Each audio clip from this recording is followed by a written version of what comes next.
Jadi bagi teman-teman atau saudara-saudara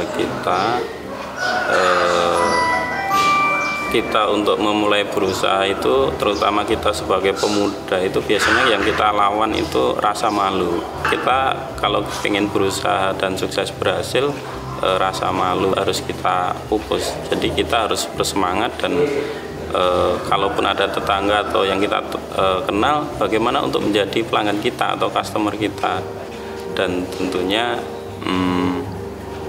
sebagai seorang pemuda yang itu tidak lepas dari semangat untuk selalu bersemangat dan berdoa kepada Allah, yang kita kewajiban kita untuk berusaha, dan kita selalu ingat bahwa rezeki itu dari Allah. Ya, alhamdulillah kita sebagai pengusaha muslim tentunya kita paham benar bila kita punya penghasilan baik sedikit maupun banyak, itu kita tidak lupa untuk selalu zakat maupun infak, begitu harus kita jalankan. Dan itu sebagai seorang muslim terutama pengusaha itu sudah menjadi kewajiban kita yang harus kita tunaikan.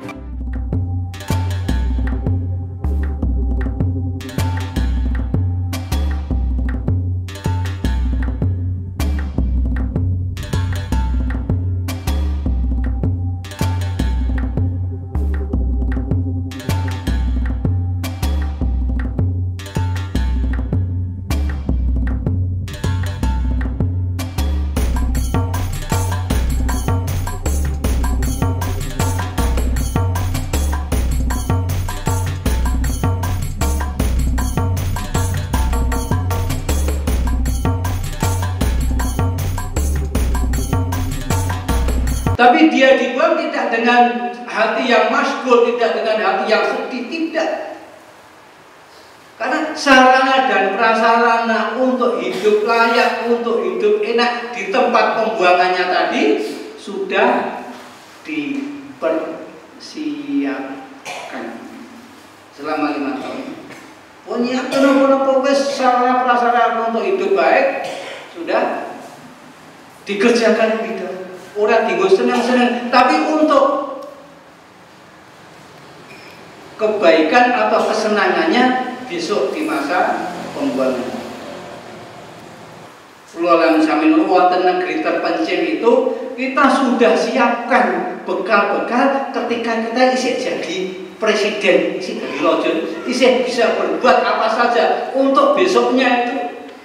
Kita sudah masih diberi kesempatan untuk berbuat sesuatu untuk hari esok. A'udzubillahi minasyaitonirrajim. Ya ayyuhalladzina amanu taqullaha wal tanzur nafsum ma qaddamat lighad wattaqullaha innallaha khabirum bima ta'malun. Hai orang-orang yang beriman, bertakwalah kepada Allah dan hendaklah setiap diri memperhatikan apa yang telah diperbuatnya untuk hari esok, yakni akhirat. Dan bertakwalah kepada Allah, sesungguhnya Allah Maha mengetahui apa yang kamu kerjakan. Nah, kita ini apa saja yang telah kita kerjakan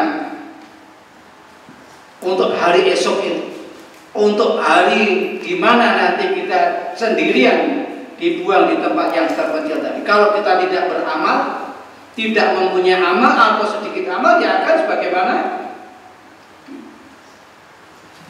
nasibnya raja yang pertama tadi. Tapi kalau kita cerdik, kita cerdas, kita alim, kita mengerti dalam arti yang sesungguhnya, bisa memahami dengan bukan hanya dengan akal tapi dengan hati kita,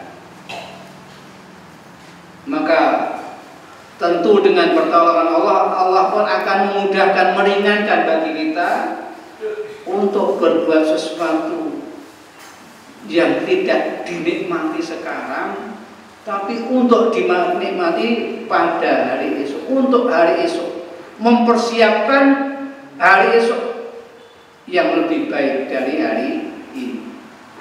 Ya, saya merasa waktu saya sebagai ketua RKMD yang disepuhkan pembangunan ini, ya saya sangat mengucapkan terima kasih atas inisiatif ini cara waktu itu ini kan resminya ini masjid desa Pak. Resminya ini masjid desa. Waktu itu warga Siring di sini punya keyakinan kalau itu dibangun desa sekelurahan kemungkinan jadi kecil. Tapi warga Siring waktu itu sanggup membangun masjid ini dengan cara yaitu antara itu kemudian terjun mencari dana keluar keluar kepada teman-teman atau kawan-kawan yang mungkin kita kenal, kita hubungi. Jadi tidak rumah per rumah, tapi kita menghubungi siapa. Misalnya saya sendiri misalnya ke tempat teman di Sukoharjo yang sudah saya kenal kan, ya hasilnya kan lumayan. Tapi kalau kita masuk ke rumah mungkin hanya 5.000, 10.000, mungkin kembali kosong. Nah ini ternyata dengan itu berhasil. Banyak pula keberhasilan, tapi mungkin ya 1-2 orang yang namanya orang mungkin yang enggak apa namanya ya kurang cocok dengan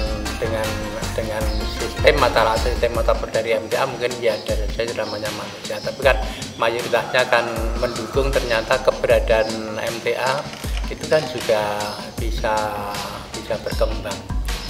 Tidak hanya di daerah Siring.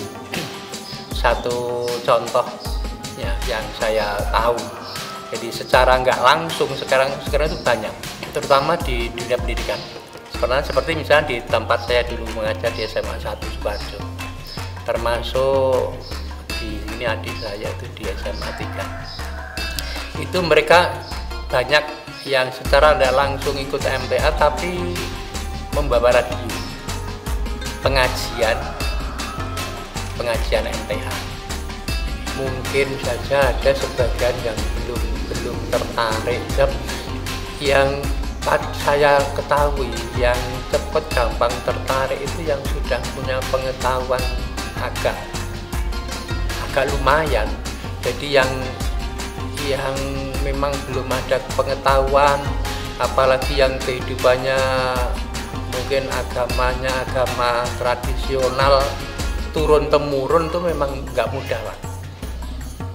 Malah tidak mudah. Itu saya sendiri, karena saya tinggal di lingkungan yang Islamnya Islam apa ya namanya turun temurun, itu justru sulit. Tapi saya katakan kita secara tidak langsung mengikuti aktivitas MTA lewat radio, itu kebanyakan mereka itu memang orang-orang berpendidikan, orang berpengetahuan, bisa membandingkan. Nah ini yang masyarakat kita kan, ya masyarakat awam ya, kita perlu waktu.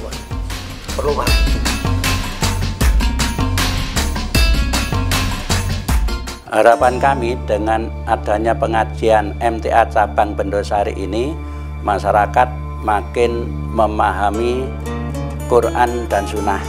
Sebab orang tidak tahu Quran Sunnah tidak mungkin mendapatkan kehidupan yang bahagia dunia dan akhirat.